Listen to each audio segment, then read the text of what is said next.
தங்கத்தை கடத்துறது ரொம்ப சுலபம். நிறைய பேர் என்ன நினைக்கிறாங்க, அது மெட்டல் டிடெக்டரில் டிடெக்ட் ஆகும். இல்லை மெட்டல் டிடெக்டரில் தங்கம் டிடெக்ட் ஆகாது. பிடிக்கப்படுகின்ற தங்கம் 1% கூட கிடையாது. ஹை கவர்மெண்ட் அஃபீஷியல்ஸனுடைய ஆதரவோடவே சிலர்லாம் செயல்படுவாங்க. இந்த பஸ்ஸருக்கு யாரோ ஒருத்தர் தான் இந்த கொலையை பண்ணியிருக்காங்க. குறைந்த விலை, நிறைந்த தரம், தங்கள் தேவைகள் அனைத்தும் ஒரே இடத்தில். Jayachandran. MCR Pure Cotton Club, formals and casual shirts. பங்குச்சந்தை ரொம்ப உச்சத்தில் இருக்கும்போது ஏற்கனவே பங்குகள் வச்சுக்கிறவங்க சந்தோஷமா இருப்பாங்க. அதே போன்ற மனநிலை இப்போ தங்கத்தில் இருக்கு. இப்போ இந்த கருப்பு பணமாக வச்சிருக்கிறத அவங்க போய் ஒரு சொத்து வாங்க முடியாது. அதெல்லாம் என்ன பண்ணாங்க, அவங்க வந்து பெரும்பாலும் தங்கத்தில் தான் முதலீடு பண்ணாங்க. தங்கத்துக்கு ஒரு நிறைய ப்ளஸ் பாயிண்ட்லாம் என்னன்னா, ஒரு சின்ன பிஸ்கெட்டு 1 கிலோ வெயிட் இருக்கும். இன்னமும் லோவர் லெவலில் இருக்கிறவங்க ஒரு தங்கம்ன்றது ஒரு முக்கியமான அம்சமாக இருக்குது. ஸோ அதனால் கண்டிப்பாக தங்கத்தை சேர்க்கணும்னு நினைக்கிறாங்க. ஸோ இந்த மாதிரி கள்ளக்கடத்தல், black money, hedge against the currency, பெண்களுடைய மோகம், இந்த மாதிரி பல காரணங்களால் நம்ம நாட்டில் தங்கத்தோட தேவை நாளுக்கு நாள் அதிகரிச்சுன்னு தான் வருது தவிர அது குறையல. ஒரு காலகட்டத்தில் இந்திய அரசாங்கம் என்ன சொன்னாங்க, நாம வெளிநாட்டுக்கு பணம் கொடுக்குறோம் இல்லைங்களா, அதிகபட்சமான பணம் 2 விஷயத்துக்கு தான் நம்ம கொடுக்குறோம். ஒன்று குரூட் ஆயில், 2வது தங்கம். அதிகமான அளவு தங்கத்தை நம்ம இறக்குமதி பண்றதுனால நம்ம அதிகமான அந்நிய செலவணி நமக்கு செலவாகுது. அப்போ என்ன பண்ணாங்க, ஒரு ப்ரொபோசல் கொண்டு வந்தாங்க. நாங்கள் சாவரின் கோல்டு பாண்டுன்னு ஒன்று கொடுக்குறோம். 2017 1 கிராம் தங்கம் 2600 ரூபாய் 2700 ரூபாய் இருந்தது. இப்போ 8500 ரூபாய் 9000 ரூபாய் போச்சு. வருஷத்துக்கு 2.5% வட்டி பண்ணி 8 வருஷத்துக்கு 8 2 20% வட்டியும் கொடுத்து தங்கத்தோட 200% 300% ஏறி போய் இப்ப கடைசியில் அரசாங்கத்துக்கு அது ஒரு பெரிய தலைவலி. இன்னுமே அதிகமாகும்னா இப்ப இருக்கக்கூடிய ஃபேக்டர்ஸ் என்னவா? தங்கம் பொறுத்த வரைக்கும் உலகளாவிய அசாதாரண சூழ்நிலை வரும்போது தங்கத்தோட விலையும் இது 1ஆம் உலகப் போர், 2ஆம் உலகப் போர், 3ஆம் உலகப் போர்னு ஒரு போர் வராது. ஏன்னா நிறைய நாடுகள் கிட்ட அவங்க இருக்கிற நியூக்ளியர் டெக்னாலஜி வச்சு ஒரு பட்டனை தட்டினா இந்த பூமியை வெடிச்சு சதறிடும்.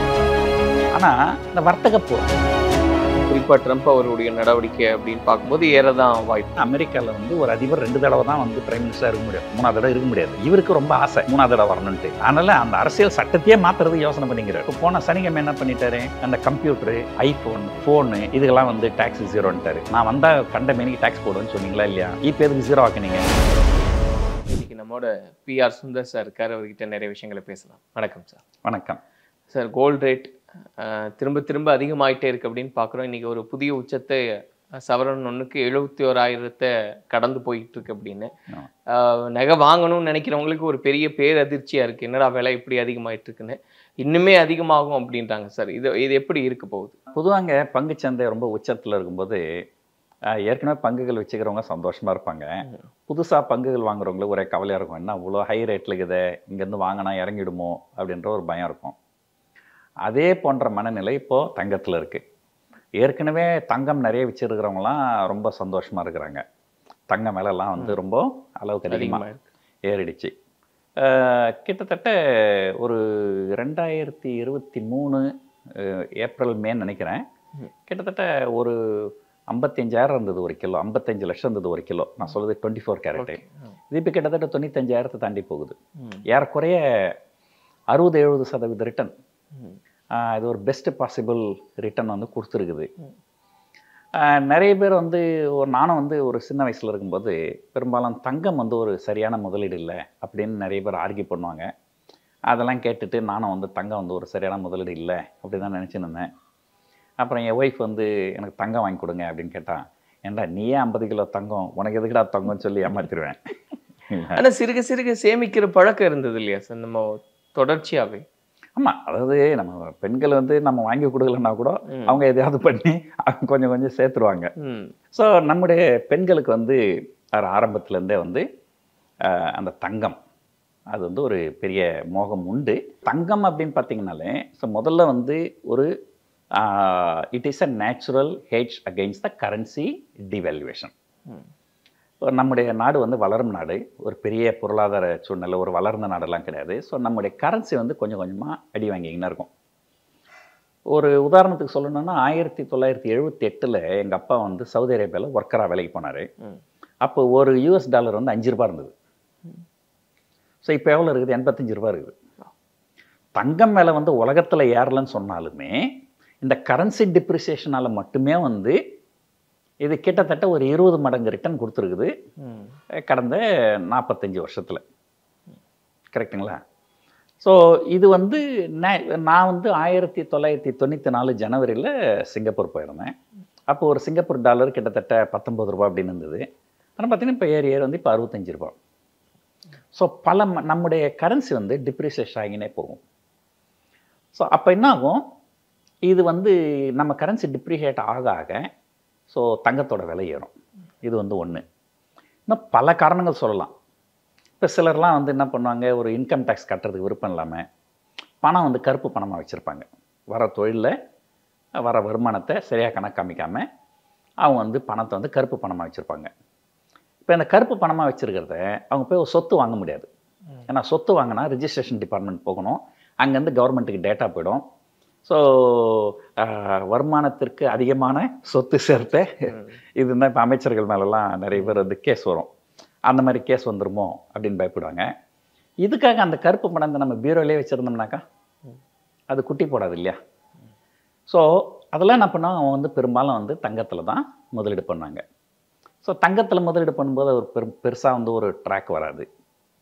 ஸோ இதுக்கப்புறம் இன்னுமே பல விஷயங்கள் இருக்குது. தங்கத்துக்கு வந்து ஒரு நிறைய ப்ளஸ் பாயிண்ட்லாம் என்னென்னா, அது வந்து ஒரு ஹெவி மெட்டல்னு சொல்லுவாங்க. ஒரு சின்ன பிஸ்கெட்டு 1 கிலோ வெயிட் இருக்கும். ஸோ நீங்கள் வந்து ஒரு பாதுகாக்கணும்னு வச்சுங்களேன், அது பாதுகாக்கிறது வந்து ரொம்ப கடினமான வேலை கிடையாது. ஸோ மற்றபடி நீங்கள் வந்து ஒரு கார் வாங்குறீங்கன்னா கார் பார்க்கில் இவ்வளோ இடத்த அடைச்சிக்கும் அது. ஆனால் தங்கம் ஒரு தங்க கட்டி வாங்குற விலையில் 10 கார் வாங்கலாம். ஆனால் ஒரு தங்க கட்டி நீங்கள் பேக்கெட்லேயே போட்டு வந்துடலாம். இப்போ கடந்த காலங்களில் வெளிநாட்டுக்கும் இந்தியாவுக்கும் அந்த விலை வித்தியாசம் வந்து ரொம்ப அதிகமாக இருந்தது. அப்போல்லாம் வெளிநாட்டிலேருந்து நிறைய பேர் வந்து கடத்தல் மூலமாக வந்து தங்கத்தை கொண்டு வந்தாங்க. தங்கத்தை கடத்துறது ரொம்ப சுலபம். ஏன்னா நிறைய பேர் என்ன நினைக்கிறாங்க, அது மெட்டல் டிடெக்டரில் டிடெக்ட் ஆகும். இல்லை மெட்டல் டிடெக்டரில் தங்கம் டிடெக்ட் ஆகாது, இரும்பு மட்டும்தான் டிடெக்ட் ஆகும். ஸோ கஸ்டம்ஸில் வந்து அவங்களா ஏதாவது அவங்களுக்கு ஒரு இன்சைடர் இன்ஃபர்மேஷன் ஏதாவது வந்து அவங்களுக்கு ஏதாவது ஒரு சந்தேகம் வந்து பிடிச்சாதான் அவங்க சில க்ரைட்டீரியாலாம் வச்சுருப்பாங்க. ஸோ அந்த க்ரைட்டீரியாலாம் ஒரே நபர் வந்து துபாய்க்கு அடிக்கடி போயிட்டு வராங்க. அப்போது அந்த சமீபத்தில் அந்த கர்நாடகாவில் அந்த ஒரு நடிகை வந்தது இல்லையா, இவங்க ஒரே மாதத்தில் 4-5 தடவை துபாய் போயிட்டு வராங்க, அவ்வளோ போக வேண்டிய அவசியம் என்ன இருக்குது அப்படின் போது அப்போ ஒரு சந்தேகப்பட்டு அந்த மாதிரி பண்ணுவாங்க. இல்லைனா பெரும்பாலும் வந்து ஒரு பிடிக்கப்படுகின்ற தங்கம் 1% கூட கிடையாது. 99% தங்கம் வந்து பிடிபடாமல் வந்துடும். இன்னும் கேட்டிங்கன்னா ஒரு நிறைய ஹை கவர்மெண்ட் அஃபீஷியல்ஸினுடைய ஆதரவோடவே சிலதெல்லாம் செயல்படுவாங்க. ஒரு உதாரணத்துக்கு ஒரு 3-4 வருஷத்துக்கு முன்னாடி ஒரு பெரிய தங்கம் பார்சல், இது 20 கிலோவோ 25 கிலோவோ தங்கம் பார்சல் வந்து யுனைடெட் அரப் எமிரேட்ஸினுடைய கவுன்சிலேட்டுக்கு வந்துருக்குது பார்சலில். ஏன்னா பொதுவாக வந்து ஒரு பார்சல் வந்து வெளிநாட்டு தூதரத்துக்கு வருதுன்னா சந்தேகப்பட மாட்டாங்க. அப்படியே சந்தேகப்பட்டாலுமே அதை வந்து அவங்களால வந்து நாங்கள் சந்தேகப்படுறோன்னு சொல்லி அதை ஓப்பன்லாம் பண்ண முடியாது இல்லைங்களா? ஒரு வெளிநாட்டு தூதர்களுக்கு வந்து சில லீகல் இம்யூனிட்டிலாம் இருக்குது. அவங்கள நீங்கள் நினச்சாலும் அவங்கள அரெஸ்ட்லாம் பண்ண முடியாது இல்லைங்களா? ஸோ இல்லைன்னா பாருங்கள், ஒரு 2 எதிரி நாடு இருக்கும். ஸோ ஒரு உதாரணத்துக்கு பார்த்தீங்கன்னா பாகிஸ்தான் இருக்கும், இந்தியா இருக்கும். பாகிஸ்தானோட தூதரகம் இந்தியாவில் இருக்கும், இந்திய தூதரகம் பாகிஸ்தானில் இருக்கும். அவங்களுக்கு என்ன பாதுகாப்பு இருக்கும்? அவங்களுக்கு உண்டான பாதுகாப்புலாம் வந்து அந்த வரையறை, உலக அளவில் வரையறை இருக்குது. ஸோ அந்த மாதிரி வந்து யுனைடெட் அரப் எமிரேட்ஸினுடைய கவுன்சிலேட்டுக்கு ஒரு பார்சல் வருது. அந்த பார்சலில் 20 கிலோ 30 கிலோ தங்கம் இருக்குது. அதை பிடிச்சிட்டாங்க. அதை பிடிச்சிட்டு அதுக்கப்புறம் அந்த தூதரக அதிகாரியால் வர சொல்லி, சார் உங்கள் மேலே எங்களுக்கு எந்த டவுட்டும் இல்லை, உங்கள் பேரை பயன்படுத்தி வேறு யாரோ செய்கிறாங்க, நாங்கள் இந்த பார்சல் உங்கள் எதிர்க்க திறந்து பார்க்கலாமா அப்படின்னு சொல்லி திறந்து பார்த்தா அதில் தங்கம். இது வந்து கேரளாவில் நடந்த ஒரு விஷயம். ஸோ இந்த மாதிரி தங்கம் அப்படிங்கிறது வந்து முதல்ல வந்து அது ஒரு அழகு பொருள். தங்கம் வந்து ஒரு மனைவிக்கோ மகளுக்கோ நீங்கள் அழகு பண்ணி பார்க்கலாம். இப்போ வந்து ஓரளவு கொஞ்சம் குறையுது. அந்த காலத்துலாம் திருமணம்னு சொன்னாலே எத்தனை பவுன் நகை போடுவீங்க அப்படின்னு. இப்போல்லாம் வந்து பெரும்பாலும் யாரும் ஒரு பெண் பார்க்கும்போது அந்த எவ்வளோ நகை போடுவாங்கன்னு பார்க்கறதில்ல, அந்த பொண்ணு இன்ஃபோசிஸில் வேலை செய்தா, டிசிஎஸில் வேலை செய்தா. ஏன்னா தங்கமே வந்தாலும் அது ஒரு தடவை தான் வருமானம், வேலைக்கு போகிற பிள்ளையாக இருந்தால் மாதம் மாதம் வருமானம். அந்த திருமணத்தில் தங்கம் டிமாண்ட் பண்ணுறதுன்றது கொஞ்சம் குறைஞ்சிடுச்சு. பட் இருந்தாலும் வந்து நான் சொல்கிறது வந்து அப்பர் லெவலில் இருக்கவங்க தான். இன்னமும் வந்து லோவர் லெவலில் இருக்கிறவங்க வந்து ஒரு தங்கம்ன்றது ஒரு முக்கியமான ஒரு அம்சமாக இருக்குது. ஸோ அதனால் கண்டிப்பாக வந்து தங்கத்தை சேர்க்கணும்னு நினைக்கிறாங்க. ஸோ இந்த மாதிரி கள்ளக்கடத்தல், இந்த black money, like naturally hedge against the currency, இந்த பெண்களுடைய மோகம், இந்த மாதிரி பல காரணங்களால் கடந்த 50 ஆண்டு காலமாகவே நம்ம நாட்டில் வந்து தங்கத்தோட தேவை நாளுக்கு நாள் அதிகரிச்சுன்னு தான் வருது தவிர அது குறையல.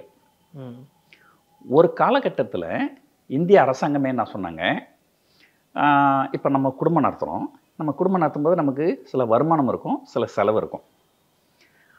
அதே போல் வந்து இப்போ நீ ஒரு உதாரணத்துக்கு சொல்கிறேன், நீங்கள் வெளிநாட்டில் இருக்கிறீங்க, ஒரு பாதி நாட்கள் நீங்கள் துபாயில் இருக்கீங்க. இப்போ நான் அப்படி தான் இருக்கிறேன், பாதி நாட்கள் துபாயில் இருப்பேன், பாதி நாட்கள் இந்தியாவில் இருப்பேன். எனக்கு வந்து இந்திய ரூபாயிலையும் வருமானம் வரும், அமெரிக்கன் டாலர்லேயும் எனக்கு வருமானம் வரும். ஸோ இந்த வரவு செலவு கணக்கு தனி, அந்த வரவு செலவு கணக்கு தனி. அதே போல் இந்திய அரசாங்கத்துக்கு இந்திய ரூபாயில் வருமானம் வரும், அந்த இன்கம் டேக்ஸு, ஜிஎஸ்டி, அதெல்லாம் வந்து ஒரு வரவு, அது செலவு, இந்த ரோடு போடுவாங்க, அந்த மாதிரிலாம் ஒரு இன்ஃப்ராஸ்ட்ரக்சர். ஸோ இந்த வரவு செலவு கணக்குன்றது தனி. இது இல்லாமல் வெளிநாட்டு கரன்சி, அமெரிக்கன் டாலர், அதில் வர்ற வருமானம், வர்ற செலவு. வருமானம்னாக்கா நம்ம இந்தியாவிலேருந்து பொருட்களை ஏற்றுமதி பண்ணுறாங்க, பொருட்கள் மட்டும் இல்லை சேவைகளும் ஏற்றுமதி பண்ணுறாங்க. ஸோ அப்போது அவங்களுக்குலாம் அந்த காசு வந்து நமக்கு டாலரில் வரும் வெளிநாட்டிலேருந்து. அதே போல் நம்ம வந்து இம்போர்ட் பண்ணுறோம், ஒரு கார் இம்போர்ட் பண்ணுறோம் ஜெர்மனிலேருந்துன்னா, அப்போ அந்த ஜெர்மனிக்கு வந்து நம்ம இந்திய ரூபாய் கொடுத்தா வாங்க மாட்டாங்க, டாலர் தான் கொடுக்கணும். நீங்கள் பார்த்தீங்கன்னா பென்ஸு, பிஎம்டபிள்யூ இதெல்லாமே வந்து ஜெர்மனிலேருந்து தயாரித்து வர காருங்கெல்லாம். So export, import. எக்ஸ்போர்ட் மூலமாக நமக்கு டாலர் வருது, இம்போர்ட்டில் நமக்கு டாலர் செலவாகுது. இந்த வரவு செலவு கணக்கு வந்து என்ன பிரச்சனை வரும்னா, நமக்கு வரவு கம்மியாக இருந்து செலவு அதிகமாக இருந்தால், நீங்கள் எடுத்துங்க, நீங்கள் ஒரு குடும்பம் நடத்துறீங்க, ஒரு 50,000 ரூபாய் சம்பளம் வருது, ஆனால் 60,000 ரூபாய் செலவாகுதுன்னா என்ன ஆகும் உங்கள் குடும்பத்தோட நிலைமை? நீங்கள் பிரச்சனைக்கு ஆளாவீங்க. அப்போ என்ன பண்ணுவாங்க, உள்ளே வர காசு அதிகமாக்கணும்னா எக்ஸ்போர்ட் வந்து காம்படிட்டிவ் ஆக்கணும்னு சொல்லிட்டு நம்முடைய நாட்டு பணத்தோட மதிப்பை குறைச்சிக்கினே வருவாங்க. கரெக்டுங்களா? அப்போ தான் வந்து நம்முடைய எக்ஸ்போர்ட் வந்து அங்கே காம்படிட்டிவாக இருக்கும், அப்போ தான் நமக்கு நிறைய காசு உள்ளே வரும் அப்படின்னு சொல்லிட்டு. 1991 நரசிம்மராவ் பிரைம் மினிஸ்டர் இருந்தப்போ நம்முடைய வெளிநாட்டு அந்நிய செலவணி எவ்வளோ இருந்ததுன்னா, அடுத்த 2 அல்லது 3 வாரங்களுக்கு இம்போர்ட் பண்ணுறதுக்கு கொடுக்குற அளவுக்கு தான் கையில் காசு இருந்தது. அவ்வளோ ஒரு மோசமான சூழ்நிலை இருந்தது. அப்போ தான் வந்து மன்மோகன் சிங் வந்து ஒரு ஃபைனான்ஸ் மினிஸ்டர் ஆக்கினார். மன்மோகன் சிங் உங்களுக்கு தெரியும், அவர் வந்து ஒரு பொருளாதார மேதை. அவர் என்ன பண்ணார், 2 நாளில் நம்முடைய கரன்சியோட வேல்யூவை 20% குறைச்சிட்டாரு. 2 நாளில் நம்ம கரன்சி 20% வேல்யூ குறைஞ்சா கோல்டோட விலை என்ன ஆகும்? 2 நாளில் 20% ஏறி போச்சு. உலக சந்தையில் அதே விலை தான் விற்குது, டேக்ஸாக அதே தான் இருக்குது. ஆனால் இந்த இந்திய ரூபாயோட மதிப்பு 20% 2 நாளில் குறைஞ்சதுனால தங்கத்தோட விலை 20% 2 நாளில் ஏறி போச்சு. ஸோ இந்த மாதிரி வந்து ஒரு பொருளாதாரம். இப்போ என்ன பண்ணாங்க, ஒரு காலகட்டத்தில் இந்திய அரசாங்கம் என்ன சொன்னாங்க, நாம் வந்து வெளிநாட்டுக்கு பணம் கொடுக்குறோம் இல்லைங்களா, அதிகபட்சமான பணம் வந்து 2 விஷயத்துக்கு தான் நம்ம கொடுக்குறோம். ஒன்று குரூட் ஆயில், கச்சா எண்ணெய். அது நம்மளால் ஒன்றும் பண்ண முடியாது. கச்சா எண்ணெய் வந்து நம்ம இறக்குமதி பண்ணி தான் ஆகணும், அதை வச்சு தான் நம்ம காரு பஸ் எல்லாம் ஓடணும், அதை நம்ம ஒன்றும் பண்ண முடியாது. 2வது தங்கம். அதிகமான அளவு தங்கத்தை நம்ம வந்து இறக்குமதி பண்ணுறதுனால நம்ம அதிகமான அந்நிய செலவணி நமக்கு செலவாகுது. இதுக்காக நீங்கள் கோல்டு வாங்காதீங்கன்னு சொன்னால் மக்கள் சும்மா இருப்பாங்களா? அரசாங்கம் சொல்கிறத கேட்பாங்களா? கேட்க மாட்டாங்க. அது சொல்கிற மினிஸ்டரோட ஒய்ஃபே கேட்க மாட்டாங்க. ஸோ அப்போ என்ன பண்ணாங்க, ஒரு ப்ரொப்போசல் கொண்டு வந்தாங்க. நீங்கள் ஒன்று பண்ணுங்க, நாங்கள் வந்து சாவரின் கோல்டு பாண்டுன்னு ஒன்று கொடுக்குறோம். இப்போ வெளியே தங்கம் என்ன விலையோ அதே விலை நீங்கள் கொடுங்க, நாங்கள் வந்து உங்கள்கிட்ட தங்கத்தை வந்து ஒரு ஃபிசிக்கல் கோல்டாக கொடுக்க மாட்டோம், ஒரு டிமேட் அக்கௌண்ட்டில் நீங்கள் அந்த அக்கௌண்ட் ஓப்பன் பண்ணி பார்த்தீங்கன்னா உங்கள்கிட்ட எத்தனை கிராம் தங்கம் இருக்கும் அப்படின்னு காமிக்கும். ஸோ இந்த மாதிரி பண்ணால் தங்கத்துக்கு நம்ம வந்து வெளிநாட்டு செலவணி, அந்நிய செலவணி நம்ம அதிகமாக செலவு பண்ண வேண்டியிருக்காது அப்படின்னு சொல்லிட்டு அதில் நிறைய பேர் வந்து முதலீடு பண்ணாங்க. ஆனால் இந்திய அரசாங்கத்தோட கெட்ட நேரம் என்ன ஆயிடுச்சுன்னா, அவங்க வந்து 8 வருஷம் டைம் கொடுத்தாங்க. 2015 2020 வரைக்கும் அதை தொடர்ந்து அந்த மாதிரி கொடுத்துன்னு இருந்தாங்க. இப்போது 2017 கொடுத்தது இப்போ அது மெச்சூரிட்டி ஆகுது. 2017 ஒரு கிராம் தங்கம் 2600 2700 இருந்தது. இப்போ 8500 9000 போச்சு. இப்போ அந்த அரசாங்கம் அந்நிய செலாவணிக்காக இந்த ஸ்கீமை கொண்டு வந்துட்டு இப்போ வாங்கின காசு போல 3 மடங்கு காசை இவங்க கொடுக்கணும். திருப்பி கொடுக்கணும் பொதுமக்களுக்கு. இது இது வந்து கவர்மெண்ட்டுக்கு பெரிய ஷாக்கு. அதனால் இப்போ என்ன முடிவு பண்ணிட்டாங்க, இல்லை இதுக்கு மேலே நாங்கள் இந்த சாவரின் கோல்டு பாண்டுன்றதை நாங்கள் கொடுக்க மாட்டோம், நாங்கள் அதை நிறுத்திட்டோம். இந்த தங்க விலை இல்லாமல் இதில் உங்களை ஊக்குவிக்கிறதுக்காக, சரிங்க இன்றைக்கி தங்கம் 1000 ரூபாய், நாளைக்கு 2000 ரூபாய்னா நீங்கள் அதை கொடுக்குறீங்கன்னா அதுக்கு நான் ஃபிசிக்கல் கோல்டை வாங்கிட்டு போகலாம்ல. இல்லை கவர்மெண்ட்டு நம்ம போனால் அது அக்கௌண்ட்டில் தான் பார்க்கணுன்றாங்க, டிமேட்டில் பார்க்கணுங்க, இருந்தாலும் நம்ம கண்ணில் பார்க்குறோமே. அதுக்காக என்ன பண்ணாங்க, உங்களுக்கு வருஷத்துக்கு 2% வட்டி வேறு கொடுக்குறோன்னு சொன்னாங்க. வருஷத்துக்கு 2% வட்டி பண்ணி 8 வருஷத்துக்கு 8 2 20% வட்டியும் கொடுத்து தங்கத்தோட விலை 200% 300% ஏறி போய் இப்போ கடைசியில் அரசாங்கத்துக்கு அது ஒரு பெரிய தலைவலி ஆகிட்டு அந்த ஸ்கீமே வந்து நிறுத்திட்டாங்க.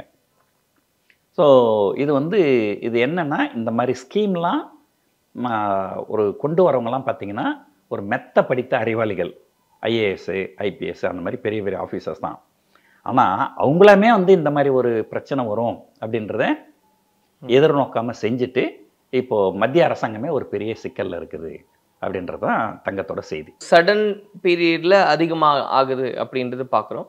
இன்னுமே அதிகமாகும்னா இப்போ இருக்கக்கூடிய ஃபேக்டர்ஸ் என்னவா இருக்குது சார்? தங்கம் பொறுத்த வரைக்கும் ஒரே ஒரு ஃபேக்டர் தான், உலகளாவிய அசாதாரண சூழ்நிலை வரும்போது தங்கத்தோட விலை ஏறும். ஓகே, இப்போ ஏறினதுக்கு எல்லாமே அதுதான் ஃபேக்ட். ஆனால் அந்த ட்ரம்ப் டேரிஃப் வந்து ஒரு பெரிய அசாதாரணமான சூழ்நிலை தானே.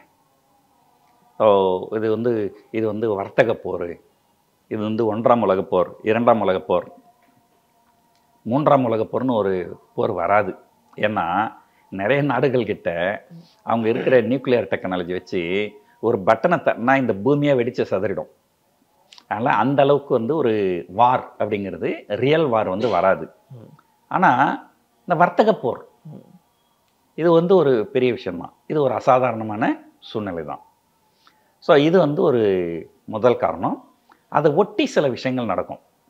என்ன நடக்கும்னா, ஒரு அசாதாரண சூழ்நிலை வரும்போது பொருளாதாரம் அடி வாங்கும். பொருளாதாரம் அடி வாங்கும்போது அந்த பொருளாதாரத்தை தூக்கி நிறுத்த வேண்டிய கடமை வந்து அரசாங்கத்துக்கு இருக்குது. அப்போது என்ன பண்ணுவாங்க, ஒரு மத்திய ரிசர்வ் வங்கி கிட்ட சொல்லி, இல்லைங்க பொருளாதாரம் ரொம்ப மோசமாக இருக்குது, யாருமே வந்து பொருட்களை வாங்க மாட்டேன்றாங்க, நீங்கள் கொஞ்சம் வட்டி விகிதங்களை குறைச்சிங்கன்னா பொருட்கள் வாங்குறவங்களுக்கு ஒரு இன்ட்ரெஸ்ட் இருக்கும்.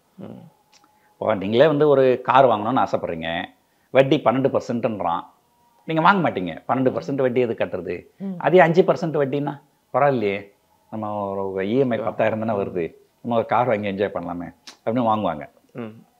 அதே போல் தொழில் செய்கிறவங்களுக்கும் வட்டி குறைவாக இருந்ததுன்னா அவங்க ஒரு துணிஞ்சு அந்த ஒரு பிஸ்னஸ் பண்ணும்போது அவங்களுக்கு ரா மெட்டீரியல் காஸ்ட்டு, இந்த காஸ்ட் ஆஃப் மணி அப்படின்னு சொல்லுவாங்க. இன்னும் பெரும்பாலும் கடன் வாங்கி தான் ஒரு வியாபாரம் பண்ணுவாங்க, அதுக்கு அவங்க கொடுக்குற வட்டி. அப்போ அந்த வட்டி குறைவாக இருந்ததுன்னா இவங்க ஓரளவுக்கு துணிஞ்சு ஒரு தொழில்கள் செய்வாங்க. அப்போது பொருளாதாரம் வந்து கொஞ்சம் மீட்சி அடையும். ஸோ அப்போ என்ன நடக்கும்னா, இதனோட சைடு எஃபெக்ட் என்ன நடக்கும்னா, ஒரு உதாரணத்துக்கு 2008 லீமன் பிரதர் கொலாப்ஸ் வந்தப்பவும் சரி, 2020 கரோனா வைரஸ் வந்தப்பவும் சரி, அமெரிக்காவில் வட்டி விகிதங்களை 0ன்னு கொண்டு போயிட்டாங்க. அப்போது அந்த மக்களுக்கு என்ன தோணுன்னா, நான் பணத்தை பேங்க்கில் வச்சா அது எனக்கு 0% தான் வட்டி கொடுக்குறாங்க, தங்கம் வாங்கினா ஒரு 2% மேலே போகாதா அப்படின்னு சொல்லிட்டு, இப்போது ஓரளவுக்கு ஒரு மிடில் கிளாஸில் இருக்கிறவங்க நம்ம ஒரு சரி வட்டி கம்மியாக இருக்குது, நம்ம பைக் வாங்கலாமா, கார் வாங்கலாமா, இப்போ எல்லாத்தையுமே வாங்கிட்டு இன்னும் சர்ப்ளஸ் கேஷில் உட்காந்துருப்பான்ல நிறைய பேர்.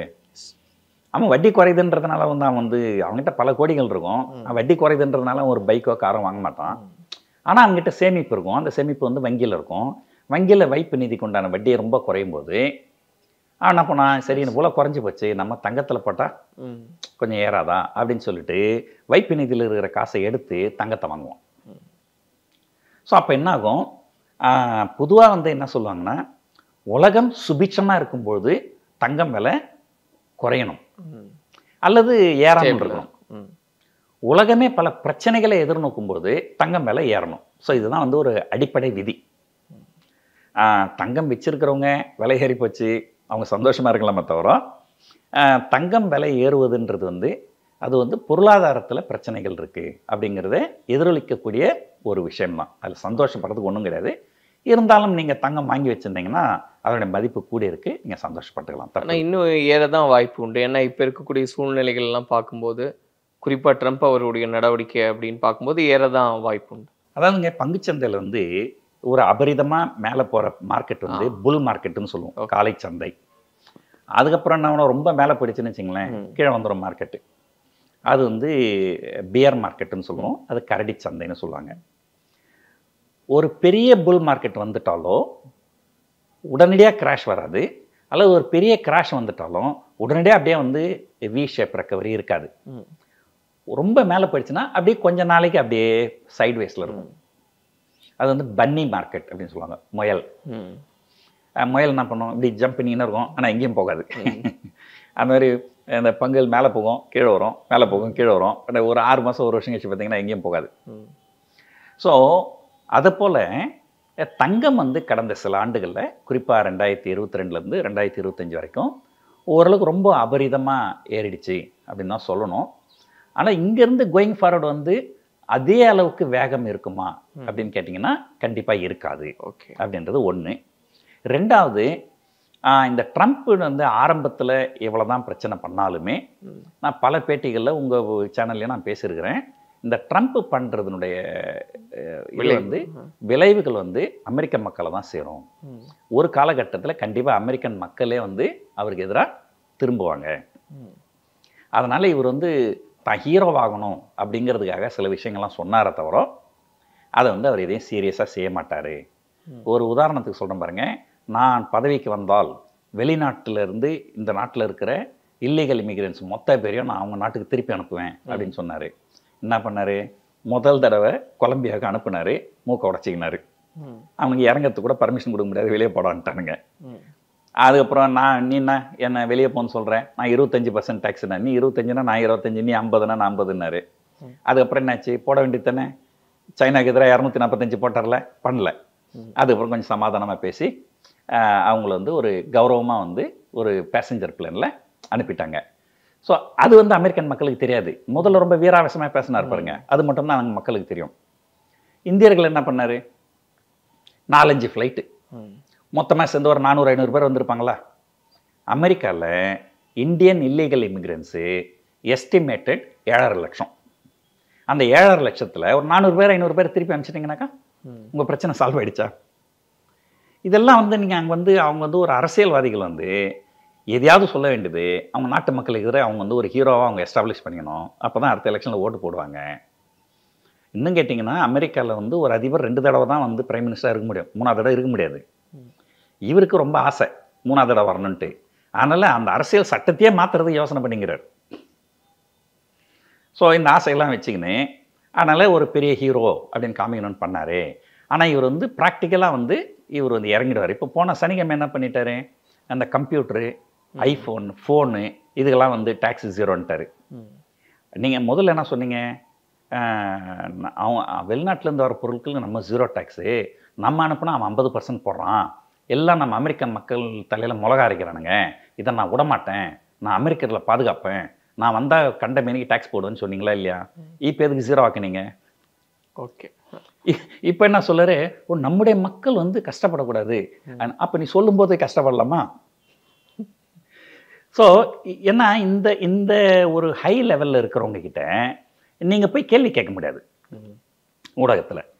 அவங்க ஊடகத்தை கூப்பிட்டா கூட ரொம்ப பெரிய லெவலில் இருக்கிறவங்க என்னென்ன கேள்வி தான் கேட்கணும் அப்படின்னு முன்னாடியே வந்து நீங்கள் கேள்விகளை அனுப்புங்க அப்படின்னு சொல்லிட்டு அதை ஸ்க்ரீன்லாம் பண்ணி வச்சுப்பாங்க.